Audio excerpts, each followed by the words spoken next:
नमो नमः विद्यार्थियों, wifi educator की ई कक्षा में आपका स्वागत है। हम पढ़ रहे हैं कक्षा 7 की पुस्तक रुचिरा भाग 2। इसका हम तीसरा पाठ पढ़ रहे हैं। इसका नाम है स्वावलंबनम, अर्थात अपना कार्य स्वयं करना।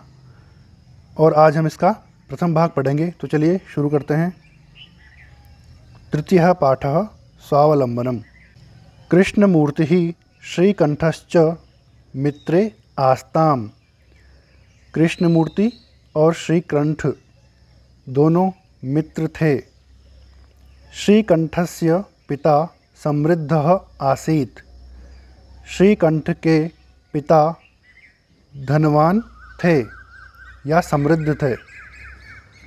अतः तस्य भवने सर्वविधानि सुखसाधनानि आसन्। इसलिए उसके भवन में या उसके घर में सभी सुख के साधन थे या सुख सुविधाएं थी। अस्मिन् विशाले भवने, इस विशाल भवन में अर्थात बड़े भवन में, बड़े घर में 40 स्तंभाः आसन्। 40 खंबे थे। तस्य 18 प्रकोष्ठेषु 50 गवाक्षाः। उसके अर्थात उस घर के 18 कमरों में 50 खिड़कियाँ। 44 द्वाराणि, 44 द्वार या दरवाजे। 36 विद्युद्वेजनानि च आसन्, और 36 पंखे थे। तत्र 10 सेवकाः निरन्तरं कार्यं कुर्वन्ति स्म। वहाँ अर्थात उस घर में 10 सेवक, 10 नौकर लगातार कार्य करते थे। परं कृष्णमूर्तेः माता पिता च निर्धनौ कृषकदम्पती। परंतु कृष्णमूर्ति के माता और पिता गरीब किसान पति पत्नी थे। तस्य गृहम्, उसका घर आडंबर विहीनम साधारणं च आसीत्। दिखावे से रहित और साधारण था। एकदा श्रीकंठः तेन सह प्रातः 9 वादने तस्य गृहम् अगच्छत्। एक दिन श्रीकंठ उसके साथ अर्थात कृष्णमूर्ति के साथ सुबह 9 बजे उसके घर पर गया। तत्र कृष्णमूर्तिः तस्य माता पिता च स्वशक्त्या श्रीकंठस्य आतिथ्यम् अकुर्वन्।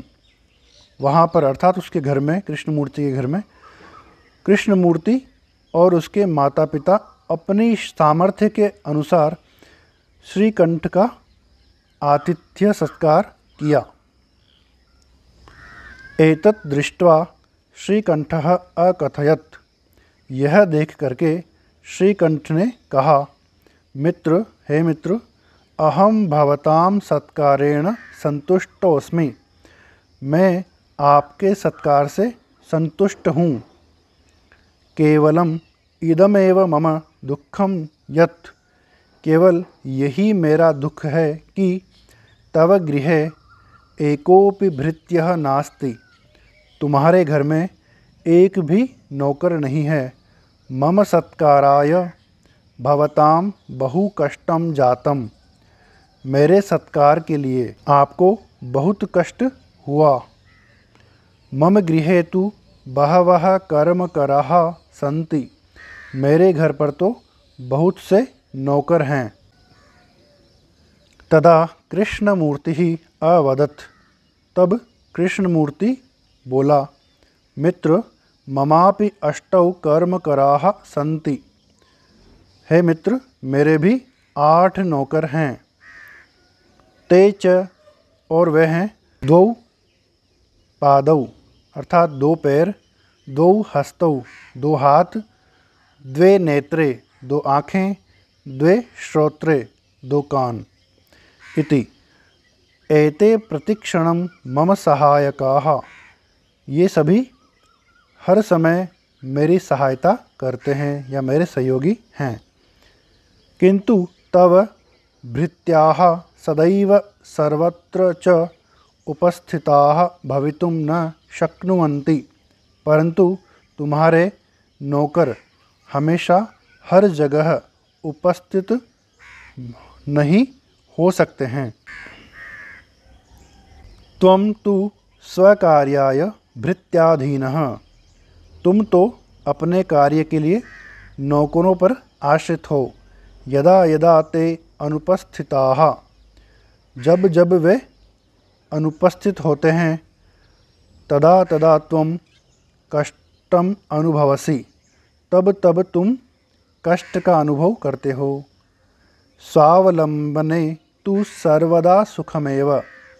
स्वावलंबन में तो अर्थात अपने कार्य करने में तो हमेशा ही सुख है। न कदापि कष्टम भवति। कभी भी कष्ट नहीं होता है। श्रीकंठः अवदत्। श्रीकंठ बोला, मित्र, हे मित्र, तव वचनानि श्रुत्वा मम मनसि महती प्रसन्ना जाता। तुम्हारे वचन सुनकर के या तुम्हारी बात सुनकर के मेरे मन में बहुत अत्यधिक प्रसन्नता हुई है। अधुना अहमपि स्वकार्याणि स्वयमेव कर्तुम इच्छामि। अब से मैं भी अपने कार्य स्वयं ही या खुद ही करना चाहता हूँ। भवतु, ठीक है, अच्छा। 12:30 वादनमिदं। 12:30 बज गए हैं। साम्प्रतं गृहं चलामि। अब घर को चलता हूँ। शब्दार्थः। समृद्धः धनी, रिच। 40 40 40। 18 18 18। प्रकोष्ठेषु कमरों में, इन द रूम्स। 50 50 50। गवाक्षाः खिड़कियाँ, विंडोज़। 44 44 44। 36 36 36। कृषक दंपत्ति, किसान पति पत्नी, फार्मर कपल। आतिथ्यम, अतिथि सत्कार, रेस्पेक्टिंग गेस्ट्स। कर्मकरः, काम करने वाला, वर्कर। भवताम, आपके, योर्स। भृत्यः, नौकर या सेवक, सर्वेंट। शक्नुवन्ति, सकते हैं, एबल टू डू। 12:30 वादनम, 12:30 बजे। 12:30, साम्प्रतम, अभी, नाउ। इस प्रकार से विद्यार्थियों हमने कक्षा 7 के तीसरे पाठ स्वावलंबनम को पूरा कर लिया है। फिर भी अगर आपके मन में कोई प्रश्न हो तो आप कमेंट बॉक्स में लिख करके पूछ सकते हैं। अगर आप वाईफाई एजुकेटर चैनल पर नए हैं तो चैनल को सब्सक्राइब कीजिए, बेल आइकन को भी प्रेस कर लीजिए ताकि आने वाले वीडियोस का नोटिफिकेशन आपको मिल सके। वीडियो अच्छा लगा हो तो लाइक कीजिए और अपने फ्रेंड्स में शेयर भी कीजिए। धन्यवाद।